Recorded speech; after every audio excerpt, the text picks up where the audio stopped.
خبر تو دو میرے مولا ظہور کب ہوگا. نعرہ تکبیر،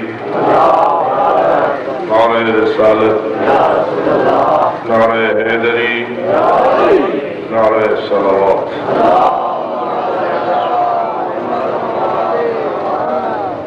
جن حضرات نے بلند آواز سے صلوات نہیں پڑھی ان سے اپیل ہے بفرمائش امام معصوم علیہ السلام جو لوگ بآواز بلند صلوات پڑھتے ہیں ان کے قلوب سے منافقت کا روگ ختم ہوتا ہے. جو حضرات اب بلند آواز سے پڑھنا چاہتے ہیں وہ بآواز بلند صلوات.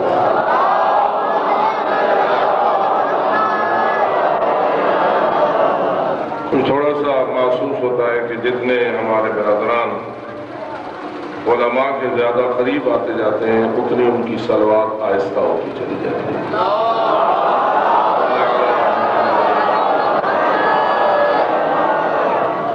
اتنا ہی ان کا نعرہ بھی کمزور ہوتا چلا جاتا ہے. اتنا ہی وہ. اور ایک پہلو یہ بھی ہے کہ ایک تو ہوتا ہے اگر آپ کو کہا جائے کہ صلوات پڑھو تو منت کی دی وجہ پھر تو ماشاءاللہ آپ صلوات پڑھتے ہیں. لیکن کوئی موقع ایسا بھی ہوتا ہے جہاں آپ کو کہا نہ جائے اور آپ خود بخود صلوات پڑھیں.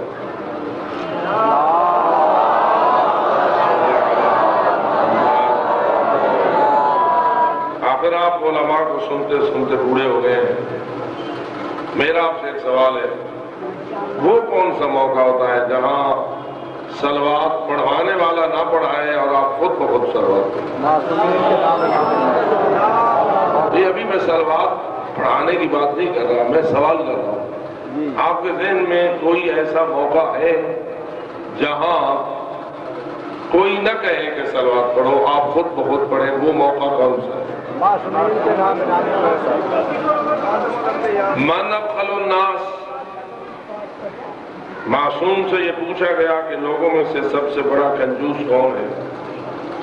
تو جواب آیا کہ جب اس کے سامنے حضور اکرم صلی اللہ علیہ وآلہ وسلم کا نام آئے وہ صلوات نہ پڑھے یہ کائنات کا سب سے کنجوس انسان ہے.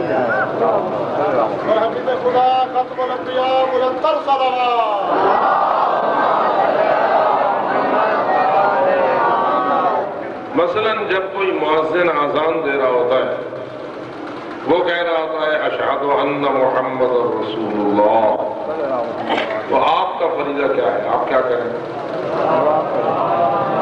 وہ کہے کہ صلوات پڑھو تو پڑھو یا رسول کا نام آپ کے کان سے ٹکرائے تو پڑھو. صلوات پر محمد و آل محمد صلوات. اب میرے یہ سارے عزیز سمجھتے ہیں کہ شاید میں آپ سے صلواتیں پڑھانا چاہتا ہوں جبکہ میں آپ کو مسئلہ سمجھانا چاہتا ہوں. بہت اچھے بہت اچھے، سبحان اللہ. مسئلہ سمجھ لو پھر آپ کی مرضی. بے شک. چونکہ ہمارے ماحول کی کچھ عادات ہیں، کچھ رواجات ہیں. میں چاہتا ہوں کہ آپ کی عادات اور رواجات میں جہاں کوئی کمزوری ہے، جہاں کوئی خلل ہے، جہاں کوئی نقص ہے وہ میں آپ کے سامنے اجاگر کروں. پھر آپ کا فریضہ ہے کہ آپ اپنی اس کمزوری کا علاج کریں اور اپنے اس نقص کو دور کریں. بہت اچھا بہت اچھا. اس لیے میں آپ سے پوچھ رہا ہوں کہ آپ کی عادات میں اور آپ کے رواجات میں یہ بات موجود ہے کہ جب بھی کبھی آپ کے کان سے حضور کا نام ٹکرائے تو کیا آپ کی عادت میں یہ بات شامل ہے کہ آپ از خود صلوات پڑھیں؟ یہ تھوڑا رواج ہے یا نہیں؟ گل سچی تو نہ ہوا نا. جو بہت کم ہو وہ رواج تو نہیں ہوتا. رواج تو وہ ہوتا ہے جس پہ ہر کوئی عمل کرے. بہت اچھے بہت اچھے. حضور اکرم صلی اللہ علیہ وآلہ وسلم کی ایک حدیث حضرت امام حسین علیہ السلام سے منقول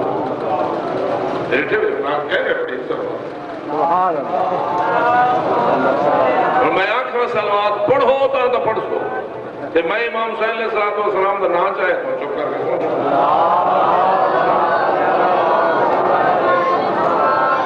حضرت حضور نے فرمایا من سن سنتا حسنتا فلہ اجر من عمل بها الى یوم القیامہ ومن سن سنتا سیئتا فعلیہ وزر من عمل بها الى یوم القیامہ.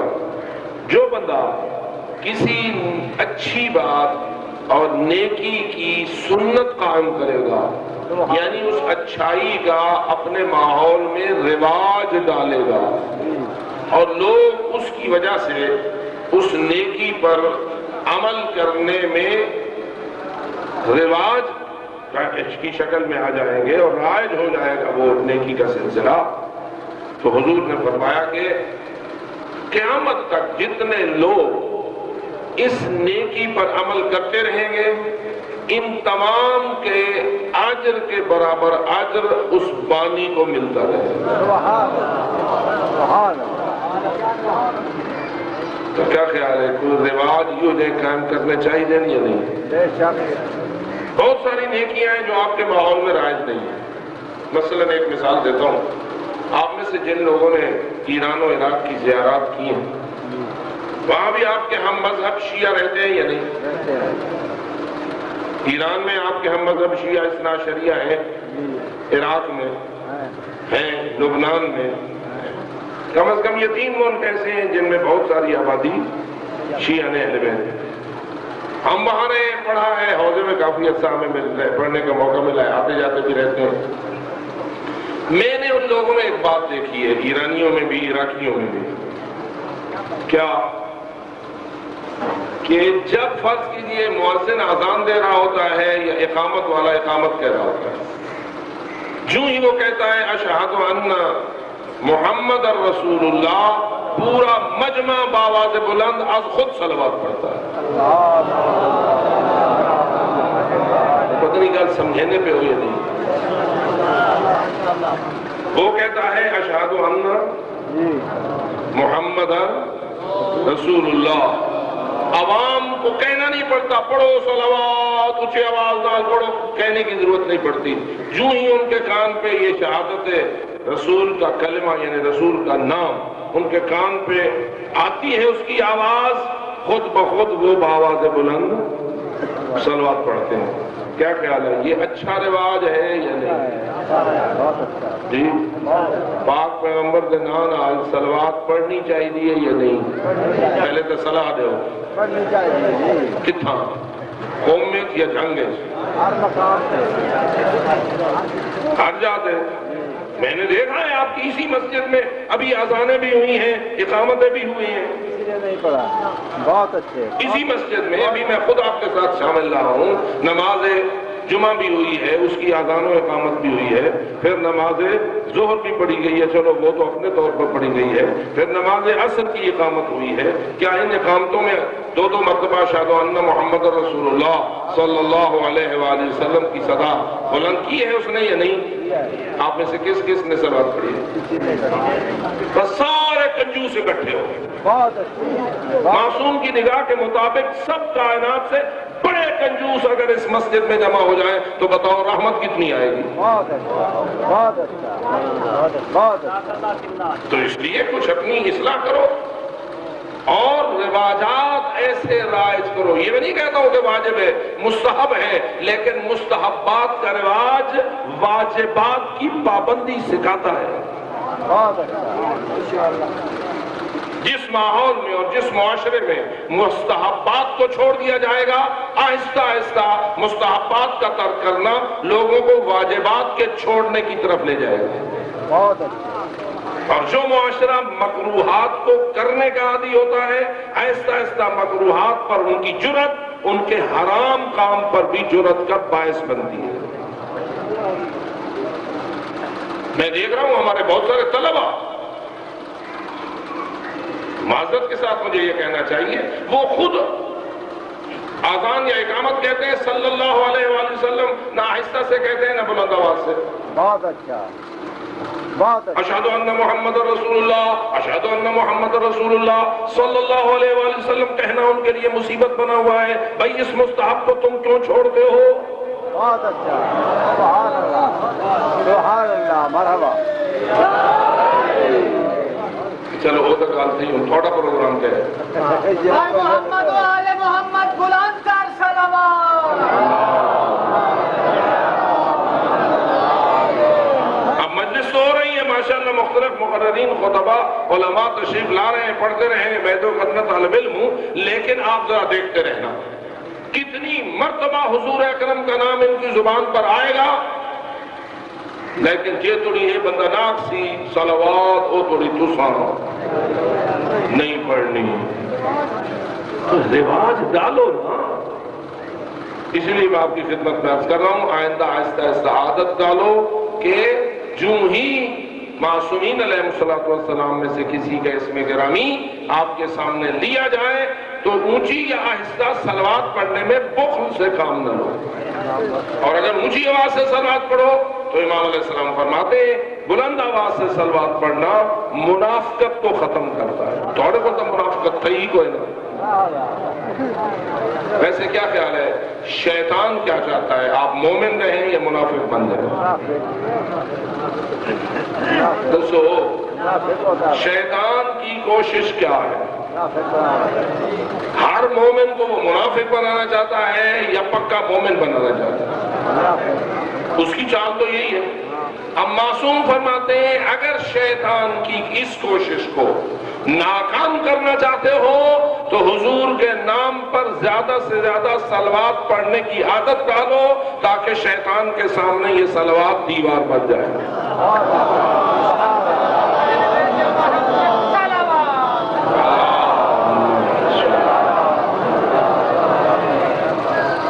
کیا حضور لائے کے صلوات ہیں یا نہیں اکیلے حضور لائے کے صلوات ہیں یا ان کی ساری آل لائے کے صلوات لا تصلوا علی الصلاۃ البترا رسول اکرم کا یہ فرمان دنیا کائنات کے سامنے روشن ہے کہ حضرت نے فرمایا خبردار میرے اوپر صلوات بترا مت پڑھو ناقص اور نامکمل صلوات مت پڑھو سبحان اللہ پوچھا گیا کہ یا حضرت آپ پر صلوات ناقص اور نامکمل کیسے ہو جاتی ہے فرمایا جہاں کہیں میرے اوپر صلوات پڑھتے ہوئے میری آل کو اس صلوات میں شامل نہ کیا جائے وہ صلوات میری نگاہ میں ناقص بترا اور نامکمل ہوتی ہے نعرہ تکبیر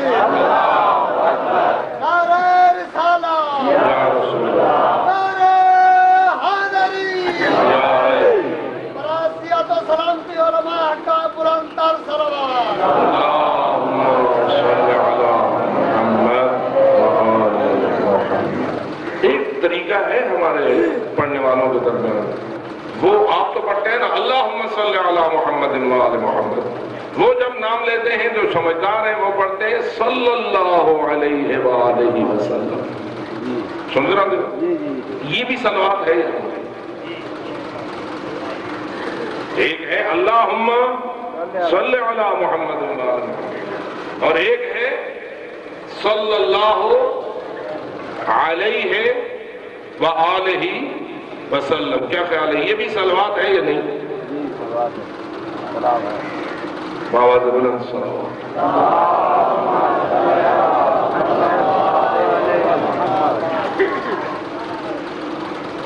تو عزیزان من صلی اللہ علیہ وآلہ وسلم کی صلوات صلی کا صیغہ ہو تو بھی صلوات ہے صلی کا صیغہ ہو تو بھی صلوات لیکن ہمارے برادران جو ہیں ان کی عادت ہے بہت ساری ہم نے دیکھی ہے کہ وہ صلی اللہ علیہ وسلم پڑھتے ہیں اخبارات یا کتابوں میں چھپتا ہے اور آج کل تو ماشاءاللہ کمپیوٹر سسٹم ہے اس میں بھی عام طور پر وہ جو مونوگرام کی شکل میں لکھی ہوئی ہے صلوات وہ کیا لکھی ہوئی ہے صلی اللہ علیہ وسلم یعنی اس میں وآلہ نہیں ہے رسول فرماتے ہیں جہاں کہیں میرے اوپر صلوات میں میری آل کو شامل نہ کیا جائے وہ صلوات کامل نہیں ہے وہ صلوات ناقص ہے اور ناقص صلوات کبھی صلوات نہیں ہوتی لہذا کیا ہونا چاہیے؟ کیا ہونا چاہیے؟ صلی اللہ علیہ وآلہ وسلم. اور پڑھے لکھے لوگ بیٹھے ہو، کم از کم یہ حال کو سمجھو. آپ نے خود لکھنا ہو تو بھی وآلہ ساتھ لکھیں، اور اگر کہیں پڑھنا ہو تو بھی وآلہ ساتھ پڑھے، ورنہ وآلہ کے بغیر رسول پر صلوات کو رسول قبول کرنے کے لیے تیار نہیں ہے، اور جس کو رسول اکرم قبول نہ کریں اس کو اللہ بھی قبول کرنے کے لیے تیار نہیں ہے، اور جس عبادت کو اللہ قبول نہ کرے وہ عبادت مردود تو ہو سکتی ہے، مقبول نہیں ہو سکتی. لہذا تھوڑا سا اس پہلو پر توجہ دیجئے، اور ہمیشہ کے لیے صلوات از خود پڑھنے کی بھی عادت ڈالیے. جو اس رواج میں شامل ہونا چاہتا ہے وہ باواز بلند صلوات.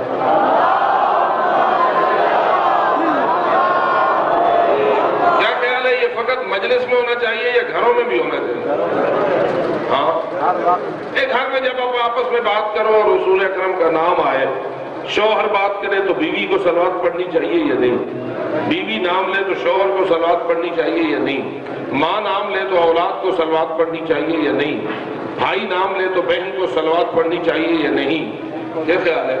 اگر یہ رواج ہو جائے آپ کے گھروں میں کہ جو ہی آپ کا نام زبان پہ آئے تو معاشرے میں، ماحول میں، گھر میں، کمرے میں جو کوئی اس کو سنے وہ صلوات پڑھے، بتائیے یہ عبادت کتنی عظیم ہو جائے گی. اور آپ جانتے ہیں کہ جہاں صلوات ہو وہاں رحمت کتنی آتی ہے. صلوات ایک ایسی عبادت ہے کہ اتنی رحمت اللہ برساتا ہے، اتنی رحمت اللہ برساتا ہے کہ بعض روایات کے مطابق وہ فرشتہ جو بارش کے قطروں کی تعداد گنتا ہے وہ اس رحمت کو گننے سے عاجز ہے جو صلوات کی تلاوت کے بعد اللہ نازل کرتا ہے.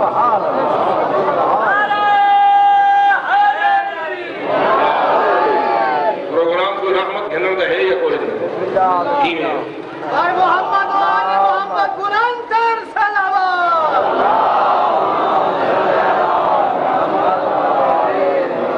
فرمائیے جس ہستی پر آپ صلوات تلاوت فرماتے ہیں اس ہستی سے بڑھ کر کوئی ہمارا محسن ہے جی،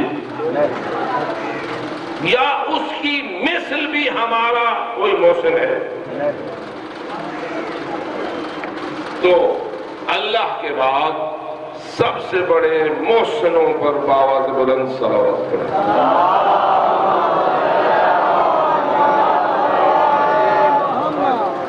زیادہ ٹائم بھی ضائع نہیں کرنا چاہتا.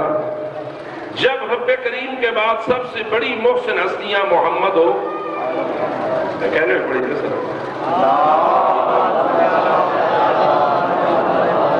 عادت یہ ہستیاں ہیں تو وہ احسان کون سا ہے کہ جو انہوں نے ہم پہ فرمایا ہے. سبحان اللہ، سبحان اللہ. کیونکہ جتنا کوئی بڑا محسن ہوتا ہے اتنا ہی اس کا احسان بڑا ہوتا ہے، یا جتنا احسان بڑا ہوتا ہے اتنا ہی محسن بڑا ہوتا ہے. بہت اچھا. اگر تھوڑی سی مثال لے کر آپ سے پوچھوں، آپ کے والد صاحب آپ کے بڑے محسن ہیں یا آپ کے استاد؟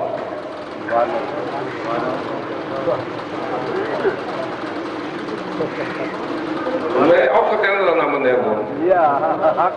کیونکہ میں گفتگو چاہتا ہوں کہ ایسی کروں جس میں آپ کو کچھ سوچنے کا موقع ہے. خدا نے آپ کو جو نور عقل عطا فرمایا ہے اور فکر رسا عطا فرمائی ہے اس کو آپ استعمال کر سکیں. ماشاءاللہ آپ میں سے ہر کوئی صاحب والد بھی ہے، آپ کے والد بھی ہیں اور آپ کی استاد بھی ہیں. فرض کیجیے جس استاد نے آپ کو قرآن مجید پڑھایا، جس استاد نے آپ کو نماز سکھائی، ٹھیک ہے، اور جس استاد نے آپ کو دین سمجھایا، یہ استاد ہے نا آپ کے. تو والد بڑا محسن ہے یا استاد؟ کچھ لوگ استاد کہہ رہے ہیں تو والد علی ہے.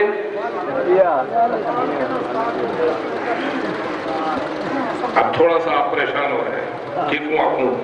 والد آپ کے ماحول میں والد کو زیادہ حیثیت حاصل ہے، شریعت کے مطابق استاد کو زیادہ حیثیت ہے۔ والد تیرے جسم کی پرورش کرتا ہے، استاد تیری روح کو نور بخشتا ہے۔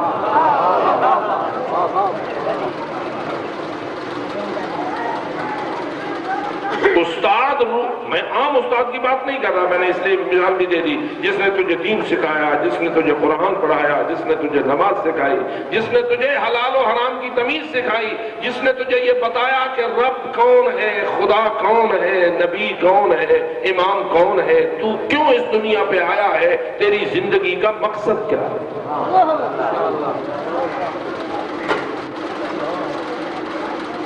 اور نبی اکرم بھی ایک استاد ہیں۔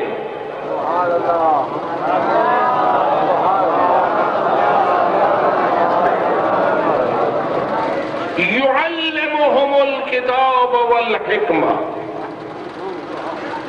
ابھی جو آیت میں نے آپ کی خدمت میں پڑھی، لقد من اللہ علی المؤمنین اذ بعث فیہم یہ ندو گالیاں چکوڑی کے دیا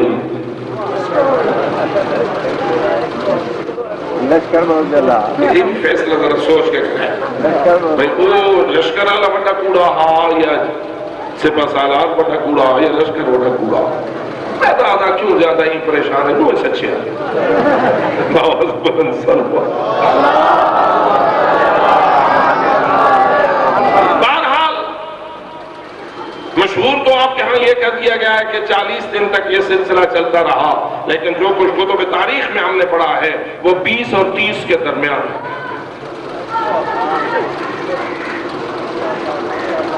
20 سے زائد اور 30 سے کم دنوں تک، 12 2500 2700 3500 3700، مجھے اس سے باس نہیں ہے۔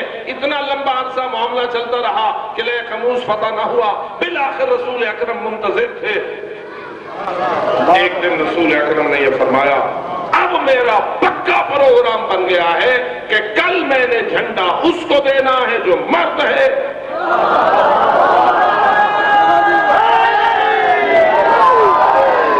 کرار ہے۔ عجیب ہے، میں کہا یا رسول اللہ میں کرار جو آپ چھوڑے آئے تو غیر فرار آکھن دی لوڑ تک کوئی نہ ہے کہ جڑا کرار ہوندے وہ فرار نہیں ہوتا نا، سیدھی گل ہے نا۔ جو عالم ہوتا ہے وہ جاہل نہیں ہوتا، جو سخی ہوتا ہے وہ کنجوس نہیں ہوتا، جو شریف ہوتا ہے وہ کمینہ نہیں ہوتا، جو کرار ہوتا ہے وہ فرار نہیں ہوتا۔ لیکن رسول کے ایک ایک لفظ میں بڑا وزن ہے، وہ حکیم ہے، اللہ کا حکیم مطلق ہے، جانتا ہے کہ کہاں کون سا لفظ کتنا بہتر ہے، اس لیے جب لفظ کرار کہا ہے تو کھول کے کہا ہے، ایسا کرار نہیں ہے کہ وہ کبھی کبھی غیر فرار۔ اور اس سے بڑھ کر جو رسول نے کمال بیان کیا ہے وہ اگلے جملے میں ہے، یحب اللہ ورسولہ ویحبہ اللہ ورسولہ، محب ہے اللہ کا اور اللہ کے رسول کا تو محبوب ہے۔ اللہ اور اس کے، فرمائیے آپ سب علی والے ہیں جو ہیں، ذرا سلوات کریں۔